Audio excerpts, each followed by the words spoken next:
Good morning po sa lahat ng manonood. Ngayon po ay magluluto tayo ng buffalo wings.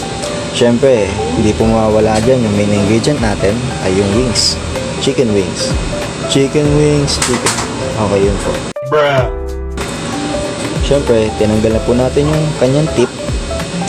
Pagka kinain po natin siya, hindi na po tayo matitinik or masusugatan.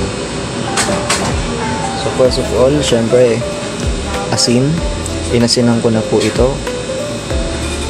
Mas maganda pong i-marinate yung chicken wings or any meat product po ng overnight with salt and water o kaya po patis. Yun po ang pinakapapalasa ng mga karne. Ayun, yung gagawin po natin ngayon, yung procedure po ngayon is yung pinaka lasa na pagka kinain na yung karne.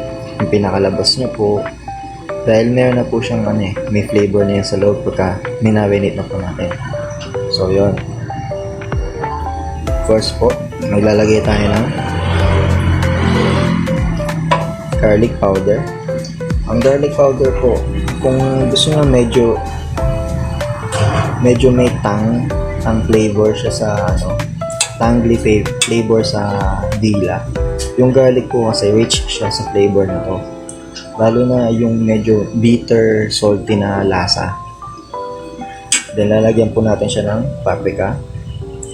Yung paprika naman po, syempre kung gusto niyo ng konting spicy, may spiciness tang din siya. Syempre lalagyan niyo din. Then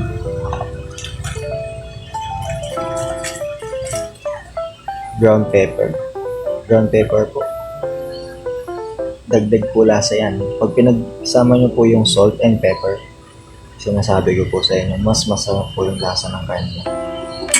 And for the last one po, ay yung garlic. Ito po is minced garlic. Yung minced garlic naman, para lumabas po yung namnam mula dun sa manok.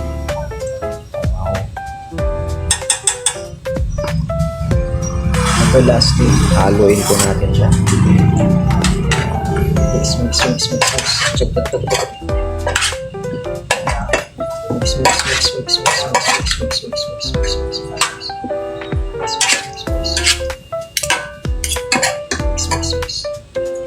So, habang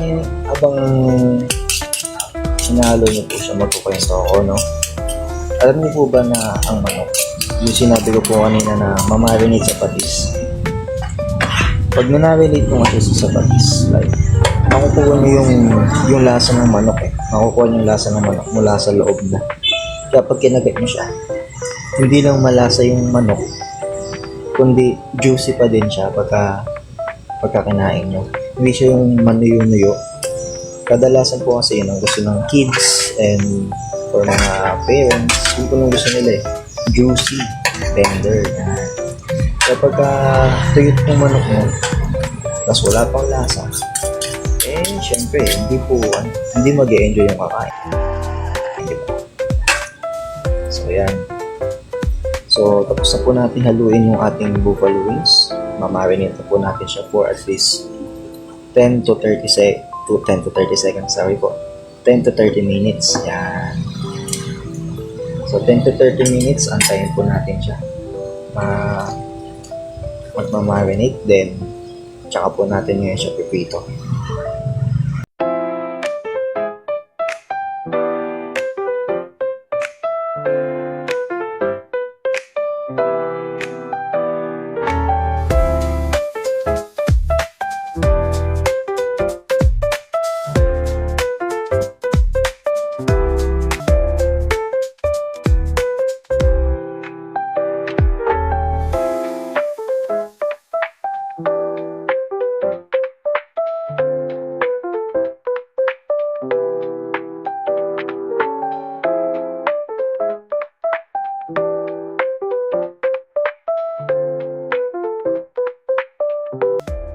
Hi guys, this is Louie.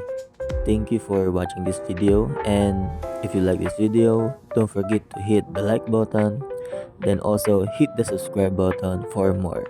Thank you so much and enjoy.